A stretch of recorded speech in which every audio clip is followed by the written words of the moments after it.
Hey there, everybody. Welcome. Welcome back if you've been here before. Thanks for clicking on the video. I hope that you'll consider liking and subscribing and joining us to talk about these 90-day train wrecks every week. And today we're going to talk about 90 Day Fiancé Before the 90 Days, Season 6, Episode 16, One Crazy Summer. This is, I'm pretty sure, the last episode of the season before the tell-alls. And these goodbye scenes, they always get to me. You always forget for a moment all the crap they've put each other through all season, and you're just kind of rooting for them low-key. And then they get to the tell-all and everything has fallen apart. So we get some nice moments. I'm going to go ahead and just start off with Statler and Dempsey.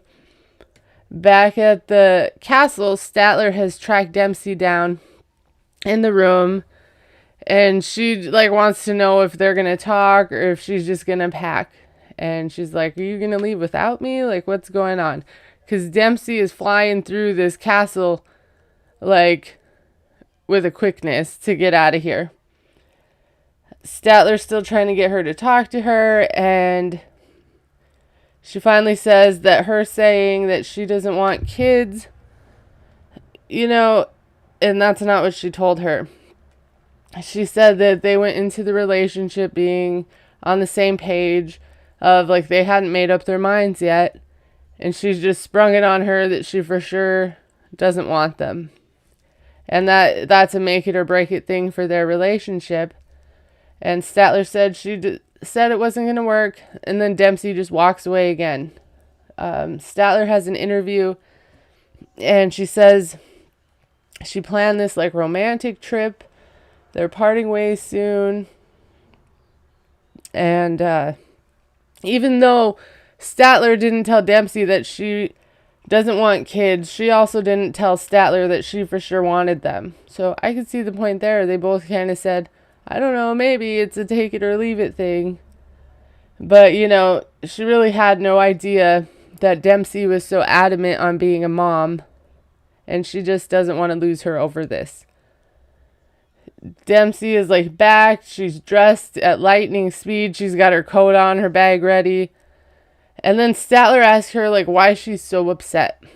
And she's because she said it was make it or break it. And then Statler starts cussing, and Dempsey's don't swear at me. And that's not what we're going to do. And she tells her she has a bad attitude. And Statler just wants to know if they're done. And she walks away. She takes some deep breaths. And Dempsey all of a sudden busts into the bathroom, and she's no, please don't. I really don't feel good. And then she's crying, and Dempsey just turns around and goes back to the bed. Then they show us 20 minutes later, Statler emerges from the bathroom dressed and ready, and Dempsey tells her that she just took her by surprise. And then she wants sympathy and tells her, Statler wants sympathy and tells her it's just too much for her anxiety. She doesn't feel good. Her anxiety's sky high. And I'm yeah, this is the downside of being codependent, is that you feel physically ill when that person might walk away from you. Dempsey tells her that the way she worded things made her think that they're done. And she's well, in this moment, I can't imagine having kids, but, that might change in 2 years from now. And she's just not comfortable pulling something out of her ass and saying that, she wants to be with someone who wants a kid when she for sure doesn't. It just depends where she's at. She says, she's being honest in the moment, but the moment changes for her. And she's I'm just a roller coaster. I'm sorry. It's poor me. Pity me. I'm so broken and damaged. They're laying there holding hands, so I'm sure they're going to be fine until she leaves. Statler says she knows she can be a raging B word, and asks Dempsey if she's okay, and she says that she is, and she's sorry for storming out. And she's like, are you sure you want to continue with this when there's a chance that, I'm not going to want kids? But she wants to stay with her. And she knows that that's a risk because she might never want kids. But there's hope that she'll change her mind. And they can put this conversation off for now because right now she wants to be with Statler. So who cares if in 2 years she gets her heart broken? And Statler just says she can't imagine life without her, and hopefully their lives align when they want it. And she tells us that the weight of not knowing if they're a match child-wise is hanging over them, but it isn't something that they can resolve right now. And she's worried to be going home so soon after this emotional conversation. Like, this isn't how she wanted to leave things with all this uncertainty. And she doesn't want this on Dempsey's mind after she leaves. Make her second guess the relationship. And yeah, Statler won't be there to, distract her with romantic gestures. Later we see them, they're heading back to Dempsey's. They're talking about how lovely the day is, how this is the most sun that Statler's ever seen in England. And Statler apologizes for being moody. She tells Dempsey that most people can't handle her moodiness. And she tells Statler no one is perfect. And she's like, well, you're pretty close. And she's like, no, I'm not, but thank you. Dempsey is like, Statler's leaving tomorrow. And she's going to miss her a lot. She felt for a moment there that they were going to break up. And it was horrible because she loves her and she doesn't want to be without her. They get home, Dempsey gets the fire going, they have a seat to enjoy their last night together. And Statler's just relieved they got past the whole kids thing. But there's just a lot up in the air because she doesn't want her to move in. So she has no idea what the next step is. And Statler's like, man, I just feel like I just got here. And Dempsey's like, yeah, it's been a journey. And they both feel like a lot has happened on this trip. And she asked her if she will miss her and when she can see Dempsey again. And she says ASAP. And Statler's like, oh, so a week after I leave? And she's like, yeah, if you want. And she's like, no, she can't because Dempsey said it was too much too fast for her.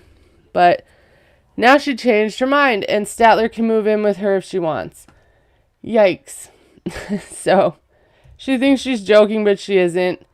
She said at first she felt like they were rushing into things, but after these deep conversations, she feels like they bring out the best in each other. And this is the biggest leap of faith she's taken besides moving, away from home when she was 18.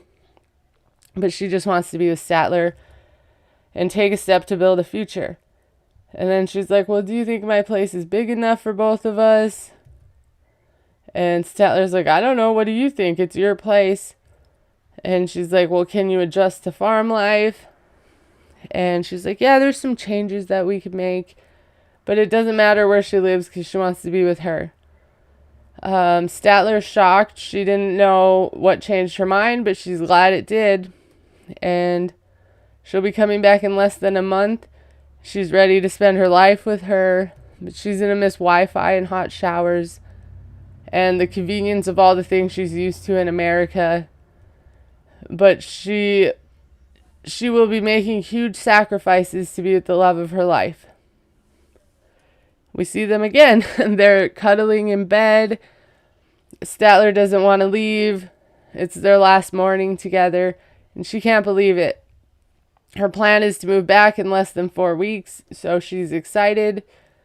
But she's terrified because she's afraid that what happened with her ex from England is going to happen with Dempsey, where they were going to move in together, and then she went home and then called it off and broke up with her. So she knows a lot can change in a month. Dempsey's over there making Statler breakfast. A single pancake, I believe, and a single slice of toast. And she asks her if she's ready for her to move in. Dempsey says she does want her to move in. She just feels like Statler's anxious about things and she's just feeling the pressure because of things like her toilet and the cold shower, and she worries about her being happy there for long. And, Statler doesn't want her to feel pressured and then tell her not to come. Dempsey says she's never felt like this for someone before, but her moving in with her will be hard. She's asking for changes, but she also thinks that, Statler's going to have to adapt to her lifestyle as well. She doesn't want her to go there and expect her to change her whole life immediately because she's not ready for that. And she just hopes they're making the right decision. So I think she's having a little buyer's remorse. She got swept up in the loviness. So they go to the airport and they say the I miss yous, and Dempsey says they'll see each other soon. Unless, Statler changes her mind about caravan life when she gets back to all her creature comforts. And Statler's like, creature comforts mean nothing if I don't have you. And then they cry and they hug and kiss. And Statler tells us how she feels unconditional acceptance from Dempsey. And she's going to miss her smile and her assuring eyes, because her just looking at her makes her feel better. So that's where we leave these two for the season. I'm interested to see how they do on the reunion. I feel like Statler is shaping up to be like the Gabriel and the Jabri of the last reunion, where they were like chiming in their little stupid comments on everybody else. But, they weren't perfect. Well, I liked Gabe, but Jabri was a mess, judging everybody else. I feel like that's going to be Statler. Obviously, it doesn't look like she moved over there. So, since it's the last one, I'm going to guess if they're still together or not. And I think, for last week, I definitely think David and Sheila are still together. These two, I'm going to go with no. No, I'm going to go with probably not. Let me know what you think. Because I'm going to guess for all of them if I remember. All right, moving on. I want to talk about Christian and Cleo. Christian is packing up. She asks to keep something. Oh, she's like, can I keep this? And this man is like, well, that's my favorite hoodie. And I'm thinking like, well, what happened to all the costume jewelry he bought her? But he does like reluctantly let her keep it and says next time he sees her, he's taking it back, that it's just a rental. But she looked really happy and touched that he was letting her do that. He's like, today's the day he's flying home, and they're tired and he still has a lot to pack. She needs to pack the Airbnb up and get the kiddies ready to go home. And he hears all that she has to do and that she's stressed out about. And he's like, oh, well, are you going to help me pack? Like, why don't you help her pack up this house, bro? He's like, help me pack and give me a kiss and a pat on the butt. And then she just starts crying. And he like narrates for her. And he's like, Cleo's feeling pretty somber and sad. And so am I. Like, this is the happiest I ever seen this man. She says she thought she'd be able to shut off her emotions, but then she just starts sobbing.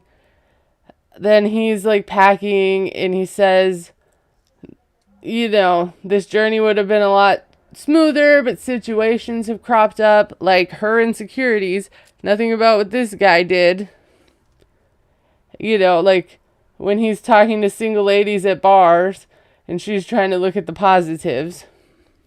He says that they still need to process and decompress from some things because some of the things that happened left a dent in their relationship. And he thinks like trust is an issue they need to work on. And she's like, it sounds like you're saying our relationship is scarred. She's crying this entire time, basically. And he tells her, that's just how relationships go. They're like cars. You get in a little fender bender and like here and there, but it doesn't total the car. And I'm like, what? Like, I'm not going to miss this guy's like horrible analogies. She tells him for her, the highs definitely override the lows. because she feels like the highs have been really good. He tells her, like, before you start crying, like, he doesn't think that the negatives outweigh the positives at all, but he just can't forget things that have happened. Like, what did she do to you? Because, if he forgets the not great things that happen, they won't learn. And, they should be happy and focus on the fact that they had a great time. She goes out for an interview and she says she's aware they have had difficulties and misunderstandings. But as a trans autistic person, she's faced a lot of rejection and prejudice that other people don't have to face. And it's not easy to find someone who accepts her for who she is, and she doesn't want to lose that. And I get that, but Cleo, that does not mean we settle. We do not settle around here, okay?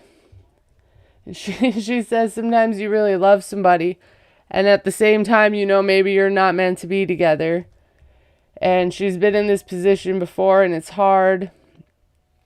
And she's like walking him to the car, and he starts talking in a bad accent, making jokes. And she's not really a fan at the moment. But I do think he's trying to make her laugh instead of make her cry. And they hug and kiss, and she's like, hold on to the positive memories. And he's like, yeah, there's more adventures ahead. They tell each other they love each other. He leaves, and she's like sobbing over there in the trees. And he rolls down the window to wave bye. But, like, he just stares at her crying for a minute. And then finally gets her attention. He says kissing her for the last time was tough. And he's trying to be strong for her because he knows that she's a mess. And he's trying to remind her they'll be together again. But at the same time, they're far apart, and he doesn't know if his family will come to terms with who he's dating, or if they overcome their issues. She says that this trip is super important to her, and anything negative that happens, she doesn't want to hold on to that. And she's just sad. She's not sure if she'll ever see his smile again. He says they have a lot going against them, like her being his first autistic and trans partner. And, he doesn't say anything about the issues he brings to the table. But he loves and cares for her, apparently. He thinks she's a 1 in a billion person. And, he's taken off. He says he's already messaged her that he misses her, so that's good. And he doesn't know how he'll feel getting home, but he will see. I'm pretty sure that these two, he's still stringing her along at this point. But I think after she hears everything, eventually they'll break up. He couldn't wait to get out of there, I feel like. He was ready. And I felt really bad for her because I think she feels it. Like her intuition is telling her it's not right. And pointing out red flags in him, but she keeps putting them onto herself. And I just feel for her, and I hope that one day he learns a lesson from all of this. All right. Probably not for the last time, unfortunately. Let's talk about Gino and Jasmine. Gino's home. Apparently he's been there for 5 months since, he left Panama. Like, good thing you agreed to a 6-month lease and not that $3,000 a month for 5 months apartment. That would have been rough. What is that, like 15,000? No thanks. Anyway, he says their relationship is good and strong, but the distance has been so hard. The visa process has been a nightmare. But today she has her visa interview. He's waited 1.5 years and is excited, and he can't wait. He shows us this, if you miss me, hug this pillow Jasmine got him that he keeps on her side of the bed, and soon he's not going to need it anymore. And the producer's like, well, is that side of her the bed? And he's like, well, I think she'll like it. I'm pretty used to sleeping over here. But, she gets first choice. Like, even if she does, like, his side of the bed, we all know she's going to take his side immediately, especially because he said this. he's like, yeah, if she gets approved, she could be in Michigan next week. Yay. So then his cousin Dana stops by. He's coming over to help him put up like Panama decorations in the house for their video call celebration later. And they have Panama hats and streamers and every Panama thing Amazon has to offer. He says that, Dana and Jasmine have had issues, so it means a lot to him that he's there to support him today. But he's nervous because he basically doesn't want her to lose her temper on the interview. Meanwhile, in Panama, she's getting ready. She's anxious. I think she's staying at her mom's house. She's wearing a ridiculous, all pink suit. She has a new face. Sorry, I'm still trying to get over my cold. I also have, a throbbing headache. So, we're muscling through this. She's anxious. She only gets one chance to convince them that her relationship is genuine. But she doesn't handle pressure well. Then she's getting a ride to the appointment from her sister, and she's thanking her, saying she couldn't drive, she's too nervous. She can't eat or concentrate. And, she tells Jasmine that's normal. And besides that, she's beautiful and intelligent and too much for Gino, but, that's the man she chose. Okay, shady. She tells us that Jasmine is the source of joy and happiness in their family. And, she wants to cry that she's leaving. And she tells her that they've always been together, and now she's leaving, and that hurts. And then they both cry. And she's like, I might not even get the visa. And, they might say no. And she's like, well, I know you want to be with Gino. And she wants her to be happy. But if in the long run the relationship doesn't end up working out, and,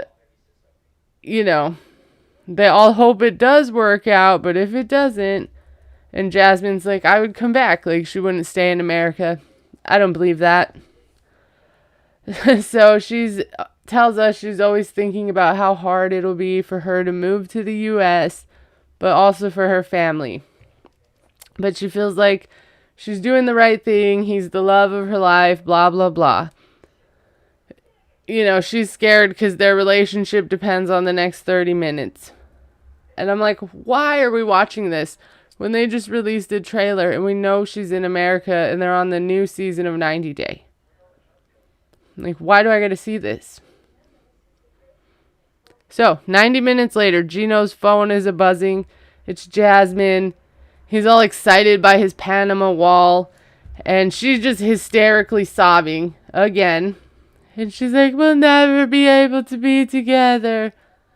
And it's like, why do we have to end this episode and this season with Jasmine having a meltdown?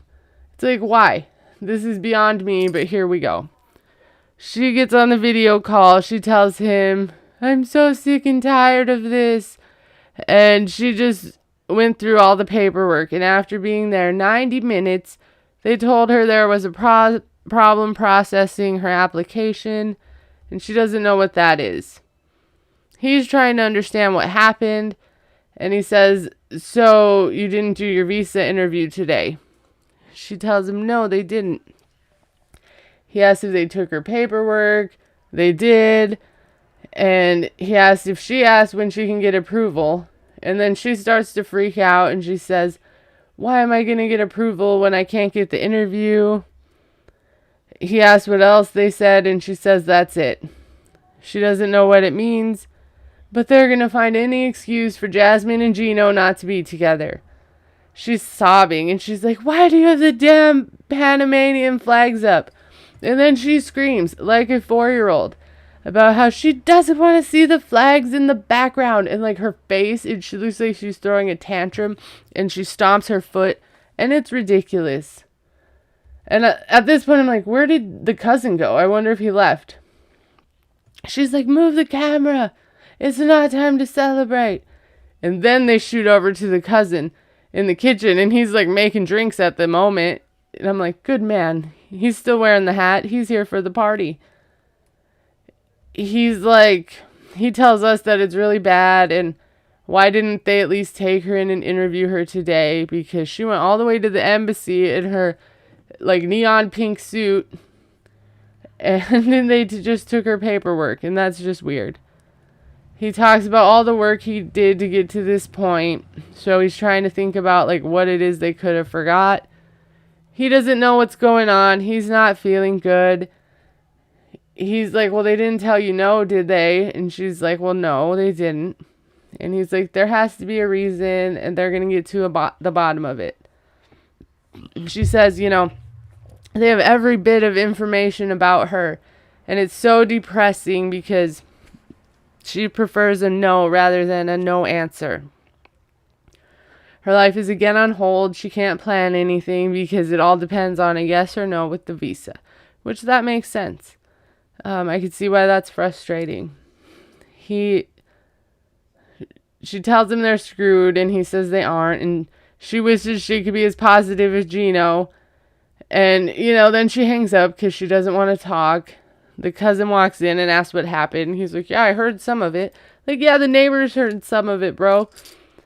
He tells him, like, she's panicking because they don't know anything. And it doesn't make sense.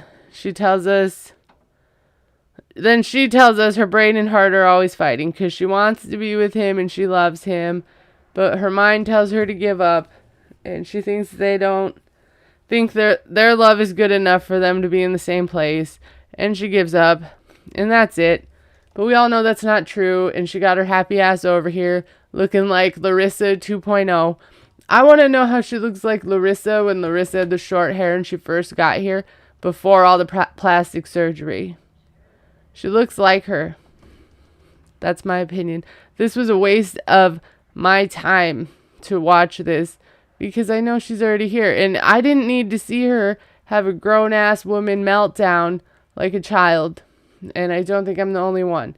But I am enjoying complaining to you guys about it. So thanks for listening. Oh, and obviously they're still together. This week on The Real Housewives of Jerusalem, Meisha is on the street loving up another stray cat. She's definitely going home with fleas.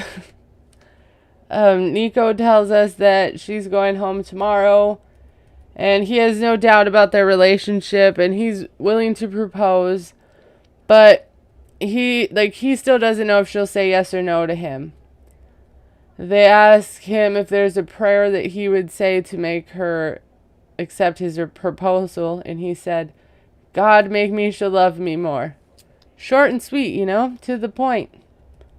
They're like walking along in some marketplace, like a strip mall type thing. I'm like, this is not a holy spot. He says he has something important to tell her, and I love you so much. I love you so much. And, you know, they've known each other for years.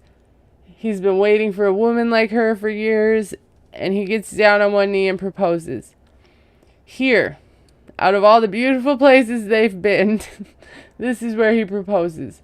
But she looks stunned. Also, there were several pictures of Jesus in the shop behind them, so there is that. He also says he doesn't have a ring, but they can go now and buy one.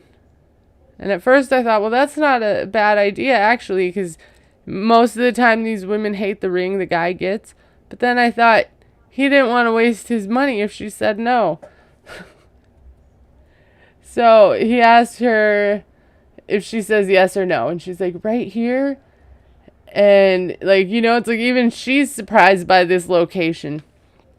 He asked her again, you know, yes or no. She finally says yes.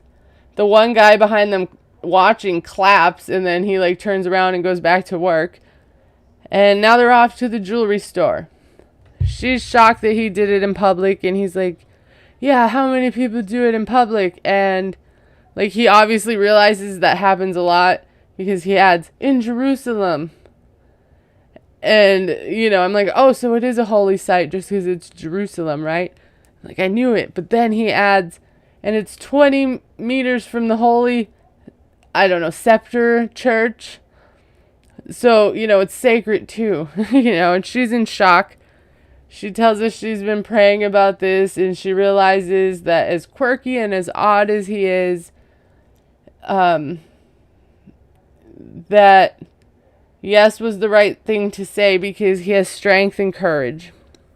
And he has enlightened her life, and she just won't find that ever again. So she's going for it, and she's excited. They get to the place to buy the ring. The reason he doesn't have one, he says, is because he doesn't want to buy something she doesn't like. So I think that's smart. And he's like, if she said no to him, what would he do with the ring that he bought? I'm like, see, there it is. That's the real reason.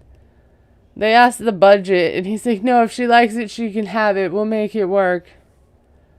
He was hoping that she would want something simple. The one she sees first is simple, and they tell him it's around like $1,938.56 US. And he's like, wow, that's way far from my budget. Then this guy's like, well, it's a one-of-a-kind diamond, and there's no child labor in it. And I said, what? That's a selling point? I would never expect that there was. So now Nico's trying to make some kind of deal. She's like, it's sweet that he wanted me to help pick the ring, but on the other hand, now they're discussing money, and she's just not a fan of that. The guy brings down the price to $1,525.01, and Nico counters with $1,228.66 because he doesn't want to leave without the ring. The guy agrees. He's like, Meisha, now you can wear it. And she's like, not till you get down on your knee again. And yes, she was serious. And the guy has a seat in his shop just for this moment. So he gets down on his knee again and asks her to marry him. And she says yes again. And they kiss, and the guy says, that's enough. Only one kiss in my shop allowed here. And this shop guy was like the funniest person in the whole episode. They get to the interview, and she says there's a lot standing in their way right now of actually getting married. He says, the distance is the biggest barrier. And she's like, also the annulment. So they have to hope and pray. But the next step will just be on God's time. Next time we see them, she's packing up Tarzan's bedroom. She kisses him and then just dives into his lips over the suitcase. It was weird. She was trying to put her gum in his mouth or something. And that was gross. And, Nicola's telling us today she's leaving Israel. And he's sad, but he also is happy that she's his fiancé. She says that it's very difficult to leave him, especially not knowing when she'll see him again. They want to get married as quickly as possible. But the challenge for them is normally you just sign up for the K1 visa and then get married. And then get married right away. And I'm like, well, not always. It can take 18 months to get approval. Just ask Jasmine. She says for them, she has to wait for the annulment. She applied 5 months ago, but she doesn't know if or when it will be granted. So because of that, she can't even apply for the visa yet. And in the car, she tells him, it's been an adventure, and now that they're engaged, she wants a celebration for this. And in the middle of her telling him this, she scolds him for smelling his armpits again, and she tells him it's gross. And I'm like, why are you going to embarrass him like that? You couldn't tell him privately that grosses you out. And she probably has. And I'm also wondering, why they even got engaged if they have to wait for an annulment. Because if it doesn't happen, if it gets denied, then they're unengaged anyway. She tells him when he comes to the U.S., she wants to have an engagement party. And she tells us, it is possible for him to get a tourist visa and stay for 3 months. So she thinks the best thing for him is to come to the U.S., stay with her, and wait till they get the annulment. So she wants to just shack up, He tells her it's going to be difficult to go back to the phone. And she says, That's exactly why they need to spend physical time together in the US for him to come and stay and wait for the annulment. He's like, no, I don't think so. 2 or 3 weeks maybe, but he's not going to stay there for months living in the same home because that opens the door for the devil. And he hates the devil because the devil hates the both of them, right? And the devil wants them to sin. And living with a woman isn't good for a long time. She's like, well, how are you going to water my soil from way over there in Israel? And he says with praying that God will open the door for the annulment. Like, great. And he's like, what, you prefer to make sin and just be happy? And she tells him it isn't sinning, that they don't have the same luxuries as people in the same country. And, she tells us they share religious beliefs, but they're seeing things differently here. She just feels you have to make a firm, like, no intimacy, no crossing the line boundary. And they've been doing it the whole time she was there, and it wasn't an issue. So she would like to hear from him a little more fire in his belly to, like, stay together. Instead of, like, I'll see you when I see you after the annulment's done, because I don't want to be under the same roof as you. Like, she says it feels like cold and detached and not what you need to keep a relationship together. And that worried her a lot. Also, like, I have to agree with her here. Like, he doesn't know what America's like. He doesn't know her kids. He doesn't know anything. So it'd be good for him to have a few-month trial run, if that's possible. So, they get to the airport. She's crying.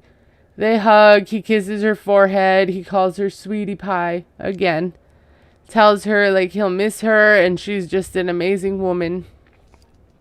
Like, well, damn, guys, look who learned to be affectionate. Are we proud? Just a little. She's like, don't keep us in limbo for too long. And they laugh a little. And she's sad, but she's also excited to see her kids. She feels like she's leaving her best friend and her heart there. And he tells her it's sad now, but the future's bright. And she just says it still worries her that there's something out there that could keep them apart. But it reminds her of a Bible verse. I think she says Corinthians chapter 13, 4-7. So it's 3 Bible verses. But it's love is patient, love is kind. It is not rude. It does not see its own interests. It is not quick-tempered. It bears all things, believes all things, hopes all things, and endures all things. So that's how we're going to leave them with this lovely Bible verse. I think they're still together because in the preview they were arguing about him living with her daughters and how he's the man in the house. I really, really hope, like, he doesn't end up moving in with those girls. I don't think it's fair for them. Not that he's a bad person to be around kids, but I don't think it's fair that they're just expected to just change their whole life to conform to him and, like, bow to this man just because their mom wants to. It's actually very triggering for me. So stay tuned for my opinion on that next week. If they get to them next week. It's a 2-part thing. So, yeah, but stay tuned for that. Okay, everybody, let's move on to Riley and Violet. Riley's back home and he's enjoying his liquor and cigar stash. Can't imagine why. The producers are asking how things have been since he got back. He says it's confusing. When he landed, she texted him some things and they ended it on goodbye. He tells us he's been back for a couple weeks, but after he got home, she sent some very nasty messages saying, like, it's over. She wants nothing to do with him. He wasn't surprised, and, neither are we. A few days after that, she started messaging him again, and he doesn't know what to do with all the mixed signals. They ask him to read some of the things she's been texting him, and she said she's sorry she hurt him and disappointed him and shattered his dreams of a family. And then she wants to be together and have a husband and a family. And he says she's acting really nice. He's wondering where that's coming from because he thought they were done. They ask him if he's done. He doesn't know. He still has love for her, but he was extremely hurt by her actions when he visited her. And he isn't sure if the relationship is fixable. I don't think it is. He says they both have a lot to work on. And his plan right now is to take some time to recoup and to understand and process everything that happened the last couple weeks. Then this black screen comes up and says, a few weeks later, she contacted him with some surprising news. Then he's over at Tiffany's house and she's asking if, congratulations are in order and what's going on. Is she going to be an auntie? And he tells us last week Violet texted him and told him she was pregnant, and it's his. He tells us it's been a month since he's been home, and last week she texted him that. He's struggling with how to process it, and he's in shock and confused because he really thought it was over, and now he could potentially be a dad, and he doesn't know how to navigate this one. Tiffany asked what happened, and he said, she didn't give him a hug or anything. And the last night before he left, she came to his room. He was just minding his business. She came back. They were intimate. It was nice. He said some weird stuff about she's 5'2" and he's 6'4", so that was a lot of fun. I'm 5'8"3/4", so I don't know what that's like. I'll take his word for it. He says he didn't go over there with the intention of having sex with her, but she came to his room and things happened. And it was really nice, but he didn't think he would be making a baby. I smell a setup or entrapment, right? He, tells her he didn't use protection because he didn't bring anything. And she's like, I told you to do that. And then he tells us that because of the meds that he's on, there's a less than 1% chance that he can conceive. But I think he meant impregnate because I think women conceive. I'm pretty sure I'm right. And he just doubts it because she lied in the past. And I'm like, well, she's 43, so it's probably a little harder. His meds apparently make him impotent. And, the math isn't adding up. And I bet you if she is pregnant, she did one of those ovulation tests and ran right over there. I need me some child support and some money. And he says he would have to be off his medication to bring up his sperm count. So he's, skeptical, but miracles of life happen. And he tells her that he doesn't know if she's pregnant or if she's and if she is, if it's even his, because he doesn't put it past her. But he doesn't want to be wrong and be a piece of crap. So I'll risk it. I don't think she's pregnant. I think she wants him to marry her. And then as soon as he does that, she's going to lose it or something's going to happen and she's not going to be pregnant anymore. He says that he called the hospital and found a doctor that speaks English, and he told her he'll pay for the doctor and pay for her care if she goes to this doctor. And she wouldn't do it because she has her own doctor, one that wouldn't talk to Riley.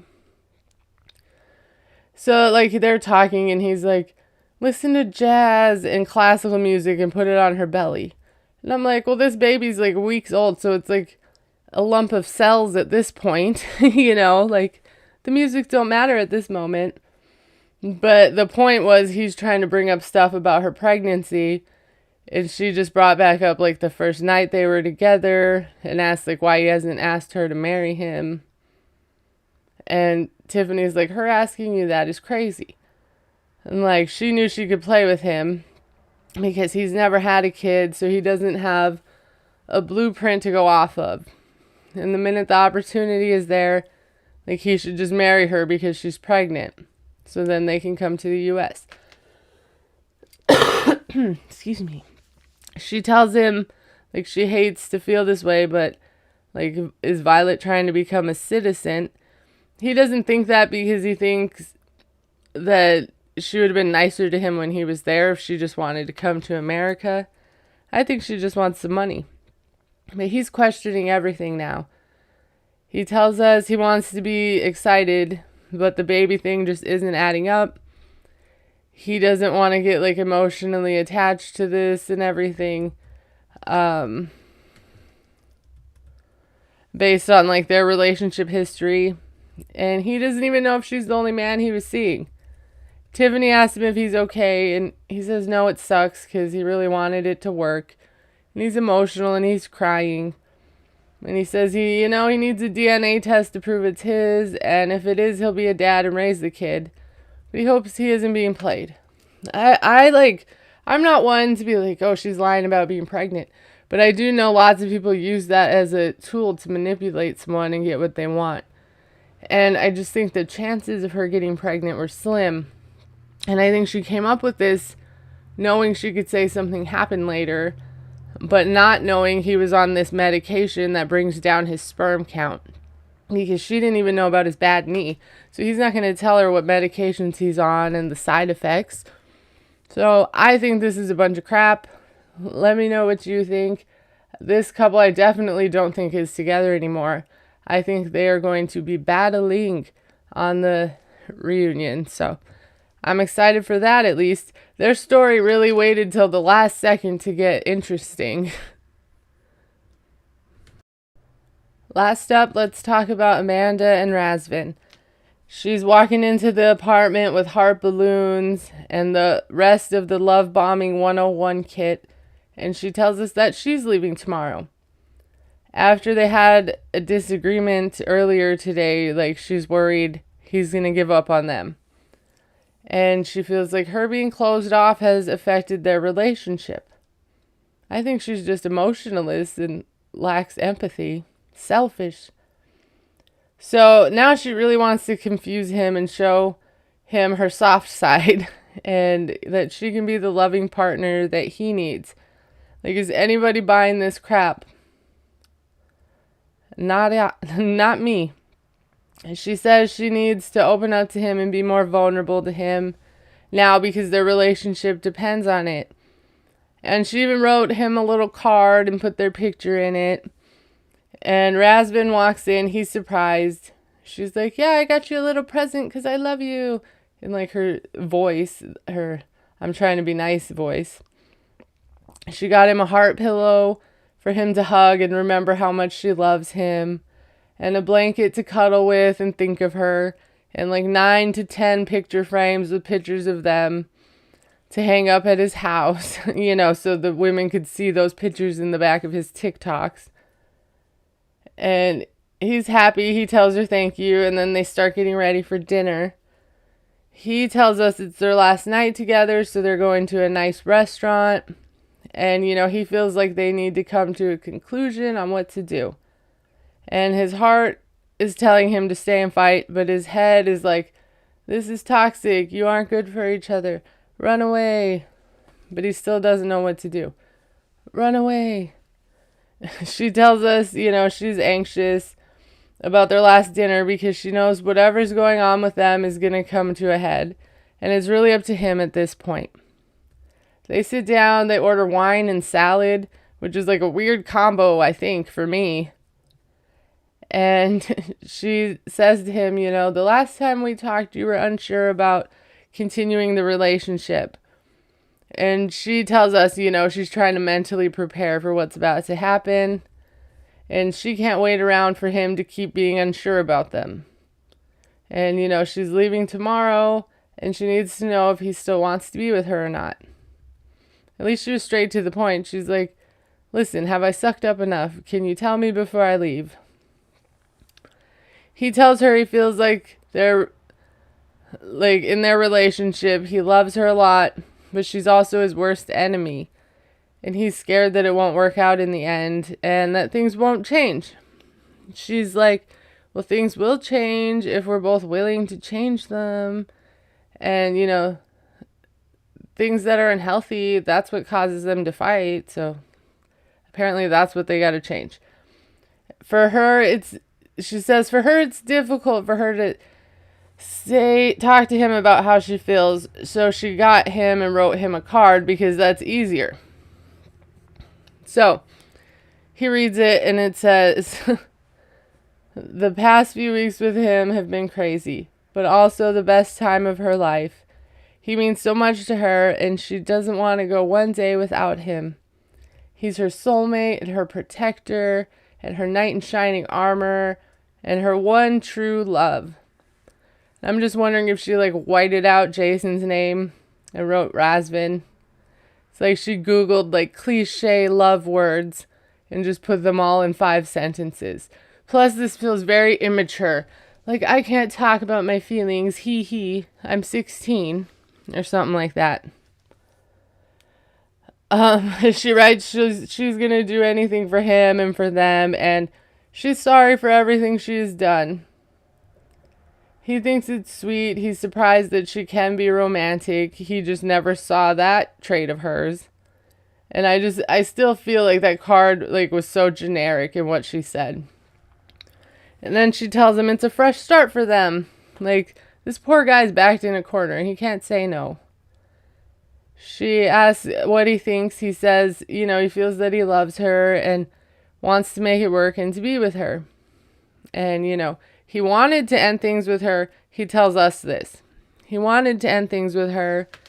But this new Amanda that's involved and committed, this is the real her. That's who he originally saw. And he believes her and that she wants to work on it. I think this was the real her. The her before was who she wanted you to see and she could hide because it was on the phone. So, and if she can change, it might be a mistake for him to give up. She says since he still wants to make this work and he's had a visa, she was thinking about a time that he could come and visit. And she was thinking Thanksgiving because it would be a nice time for him to meet her kids and the rest of her family. And he likes that idea. So now she wants him to meet her kids. Great. She really did a full 180. Then she asks if he's going to miss her hugs and her kisses and the other things she does to him. And he's like, yeah, and asks her if she's going to miss Billy because she knows who that is. And I think we all know now. And, maybe things are falling into place, she says. Maybe it took a little bit and they were meant to go through hard times to learn and to grow and to be happy. And then they're leaving dinner and he's smooching her up and she tells him to stop. And they see she's had them lips attached to him for days. And now he forgave her and she's like, okay, stop it. So the next time we see them, they're waking up. She's sad and tired. He's talking about how amazing last night was. And, they were the most connected that time than ever. And she feels the same. He finds her chones, her undies, in the bed and says, oh, these are mine. And she teases him. And he's like, he meant he was going to keep them. Oh. She said that her last night in Romania was their best night together and the saddest because they wasted a lot of time bickering and fighting over things not important. And by they, she means her. And also, it took her a long time to feel comfortable and to open her heart to him. And she wishes she spent her time having more intimate, close moments. In the car, she tells him she wants him to come to Thanksgiving. And he says he's excited because it's an American thing. And he's just really happy she wants him there and to meet her family. And that's what he's wanted since the first day. And now he's getting what he wants, so he's excited. Do you guys think she's really going to have him over for the holidays? Or, that she just wanted to win? They're at the airport and he tells her he's sad and that he's going to wake up alone tomorrow. They're at the airport. Yeah. And she says next time they see each other, he'll probably be meeting her kids too. And he asks if she's ready to have him in her life 100%. She says yes. She wants him to know how much she loves him. She says when Jason passed away, she never thought she would find a love this strong again. And she did. And going there made her see it's okay to continue on with her life. And she has to show her kids that it's okay to be happy and that their dad wanted that. He says that from the beginning to the end of her trip, he feels she changed and she started to open up her feelings. And he feels like she really cares now. He knows she'll see her soon, and that gives him hope. And you know, when they parted ways at the airport, she was pretty much like emotionless ice queen. And maybe that's her defense mechanism. He seemed more upset. I also wanted to point out that at some point during this, she was like, I'm happy I'm not going home single. And it wasn't like I'm happy I get to still be with him. So I think that she didn't want to go home, you know, and face that she was wrong about their relationship, or it wasn't working out, or that she was going to be single and she left for 3 weeks for nothing. And people would point that out to her because they would say, I told you so, especially her sister. So I think it was important for her to just not be single. And I also think not being single in general is important for her. So these two, I do think they're still together. For some reason, I just feel like they are, because it would be too good if they weren't. And I don't think they've been together enough for him to learn that she hasn't changed, because it's easy for her to be nice this far away. So we'll see what happened with them in the tell-all. Don't forget to let me know if you guys think these people are still together or broken up, or how you feel about that. Thanks for hanging out with me today. I've been doing pretty all right. I've been having a rough couple days with dealing with the fact that my kids are autistic, and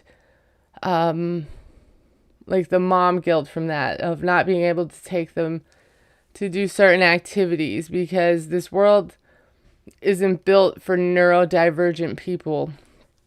So I have things that I do with my older son, who's 9, you know, and I can't take my twins to go do those things because they wouldn't enjoy them. And, you know, they can't like stand in a line to like wait and to play a game. I was talking about Halloween events, and there's just certain crowded events I can't take them. And that's been really a struggle for me the last couple days, because I'm stuck between, I have my older son who I want to do these things with, and he deserves to do them. And then I feel like I'm favoring him, even though my younger two can't do those things. So and if they could, I would gladly do that with them. And then I have, I'm struggling in between that, because when we do activities with all of us and the twins can't handle it, you know, my oldest misses out. And he has to stop doing the activity. And then I'm also at a point where I have the most energy I've ever had in my life. I spent a lot of years of my oldest life not being able to do things with him because physically I couldn't. And up until this point, I've lost 223 pounds on my weight loss journey. So now I can go do these things. Like last year was the first time I went trick-or-treating in years, and I'm just excited to do these things. And to be honest, it's hard for me to go do anything with my 3 kids and just me. It's almost like a safety hazard, because my other 2 can just run off and they don't know what's going on, and I'm helping one do something and the other one can just take off, and it's not safe for any of us and it's not a good time. So I've just been kind of dealing with the guilt from that. So getting on here and talking about all this did help me feel better, and I appreciate you listening, and I hope you join me next time for the other way and things like that. And I hope you have a good day, and don't forget to take your deep breaths and just try to remind yourself that you are enough and you're doing enough, and we all got this. I'll talk to you guys later. Bye.